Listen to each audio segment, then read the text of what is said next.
Assalamualaikum warahmatullahi wabarakatuh. Alhamdulillahirobbilalamin. Wassalatu wassalamu ala asyrofil anbiya'i wal mursalin wa ala alihi washabihi rasulillahi ajmain. Amma ba'd. Pertama-tama dan yang paling utama sekali, marilah kita panjatkan puja-puji beserta syukur atas kehadirat Allah Subhanahu wa taala yang mana beliau telah memberikan kita bermacam-macam nikmat, memberikan nikmat kesehatan, lapangan dan lain-lain. Kami dari kelompok 6 ingin presentasikan hasil diskusi kami tentang Ahlus Sunnah, Salaf dan Khalaf. Kami beranggotakan ada 6 orang. Yang pertama, saya sendiri Arbiata. Yang kedua, Ayu Fitria Siregar. Yang ketiga, Sabila Putri Wibowo. Yang keempat, Rini Anggraini PR Siregar.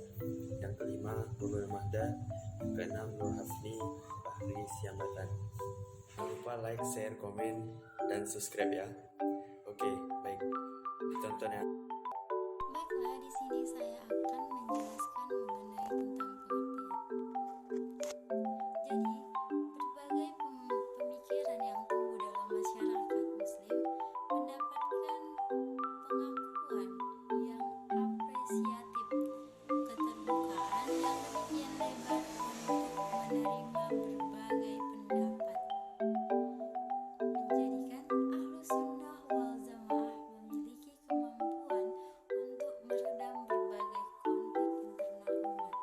Nah, corak ini sangat tampak dalam wacana pemikiran hukum Islam yang paling realistik dan paling banyak menyentuh aspek relasi sosial. Sikap toleran Ahlus Sunnah wal Jamaah yang demikian telah memberikan makna khusus dalam hubungannya menarik banyak kaum muslimin di berbagai wilayah dunia. Pluralistiknya. Baiklah, saya akan menjelaskan sejarah perkembangan aliran Ahlus Sunnah Salaf. Aliran As-Salaf artinya salaf secara bahasa adalah pendahuluan bagi suatu generasi. Sedangkan dalam istilah syariah Islamiyah, as-salaf itu ialah orang-orang pertama yang memahami, mengimani, memperjuangkan serta mengajarkan Islam yang diambil langsung dari sahabat Nabi SAW, para tabi'in atau para mukmin yang mengambil ilmu dan pemahaman atau murid dari para sahabat. Selanjutnya, pemahaman as-salafus salih terhadap Al-Quran dan Al-Hadis dinamakan as-salafiyah. Sedangkan orang Islam yang ikut pemahaman ini dinamakan salafi. Demikian pula dakwah kepada pemahaman ini dinamakan dakwah salafiyah. Salafiyah adalah salah satu penamaan lain dari Ahlus Sunnah wal Jamaah yang menunjukkan ciri dan kriteria mereka. Salafiyah adalah pensifatan yang diambil dari kata salaf, yang berarti mengikuti jejak, manhaj, dan jalan salaf, dikenal juga dengan nama salafiyun, yaitu bentuk jamak dari kata salafi, yang berarti orang yang mengikuti salaf. Dan juga kadang kita dengar penyebutan para ulama salaf dengan nama as-salaf as-solih atau pendahuluan yang solih. Secara perkembangan Al-Sunnah Khalaf. Aliran Al-Khalaf. 1. Al-Asy'ari. Latar belakang kemunculan Al-Asy'ari. Nama lengkap Al-Asy'ari adalah Abu Al-Hasan Ali bin Ismail bin Ishaq bin Salim bin Ismail bin Abdullah bin Musa bin Bilal bin Abi Burdah bin Abi Musa al-Asy'ari. Ia lahir di Basrah pada tahun 2260 Hijriah sampai 875 Masehi. Ketika Yang kedua, doktrin teologi al-asli Al-Corak. Pemikiran yang sintetis ini menurut Kuat barangkali dipengaruhi teologi Kullabiyah atau teologi Sunni yang dipelopori Ibnu Kullab W 854 Masehi. Pemikiran al-Asli Al-Asy'ariyah, Tuhan dan sifat-sifatnya, perbedaan pendapat di kalangan mutakalimin. Allah adalah wajib. Al-Asy'ari dihadapkan pada dua pandangan ekstrem dengan kelompok Mujassimah atau antropomorfosis dan kelompok Musyabiah yang berpendapat Allah mempunyai semua sifat yang disebutkan dalam Al-Quran dan Sunnah, dan sifat-sifat itu harus dipahami menurut. Saya akan menjelaskan yang ketiga, latar belakang kemunculan Al-Maturidiyabu masyhur. Muhammad ibnu Mahmud Al-Maturidi. Ia dilahirkan di sebuah kota kecil di daerah Samarkand yang bernama Maturid di wilayah Trisoksiana di Asia Tengah, daerah yang sekarang disebut Uzbekistan. Tahun kelahirannya tidak diketahui pasti, hanya diperkirakan sekitar pertengahan abad ke-3 Hijriah. Ia wafat pada tahun 333 Hijriah atau 944 Muharram.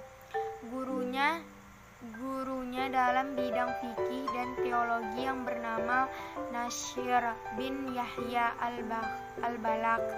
Ia wafat pada tahun 268 Hijriah.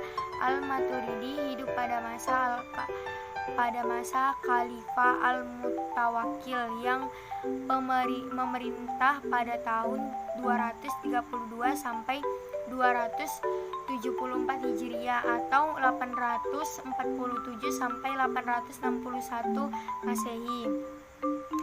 Yang keempat yaitu doktrin teologi Al-Maturidiyah, akal dan wahyu dalam pemikiran teologinya.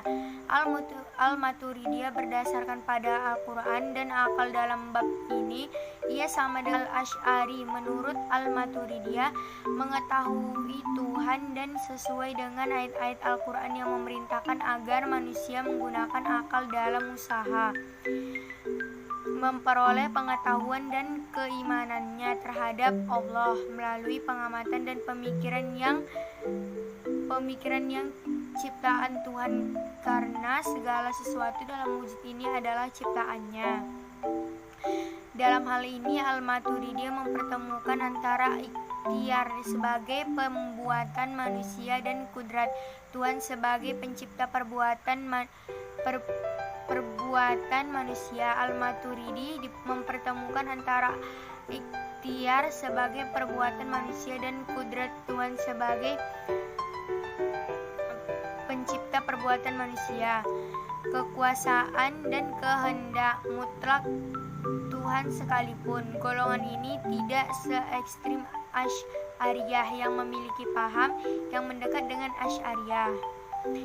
Sifat Tuhan berkaitan dengan masalah sifat Tuhan. Dapat ditemukan persamaan pemikiran antara Al-Maturidi dan Al-Asy'ari, seperti dalam pendapat bahwa Tuhan mempunyai sifat-sifat seperti sama, basar dan sebagainya. Kaum Maturidiyah Bukhari yang juga mempertahankan kekuasaan mutlak Tuhan berpendapat bahwa Tuhan mempunyai sifat-sifat. Jadi, kesimpulannya, arti salaf secara bahasa adalah pendahuluan bagi suatu generasi. Sedangkan dalam istilah syariah Islamiyah, as-salaf itu ialah orang-orang pertama yang memahami, mengimani, memperjuangkan serta mengajarkan Islam yang diambil langsung dari sahabat Nabi Sallallahu Alaihi Wasallam, para tabi'in, kaum mukminin yang mengambil ilmu dan pemahaman atau murid dari para sahabat, dan pada tabi'in, kaum mukminin yang mengambil ilmu dan pemahaman atau murid dari tabi'in. Istilah yang lebih lengkap bagi mereka ini ialah as-salaf us-salaf us-salif. Selanjutnya, pemahaman as-salafus salif terhadap Al-Quran dan Al-Hadis dinamakan Al-Asiyah. Sedangkan orang Islam yang ikut pemahaman dinamakan Salafi. Demikian pula dakwah kepada pemahaman ini dinamakan Salafiyah. Baik, mungkin hanya ini yang dapat kami sampaikan. Lebih dan kurang kami mohon maaf. Wabillahi wa taufiq wal hidayah. Assalamualaikum warahmatullahi wabarakatuh.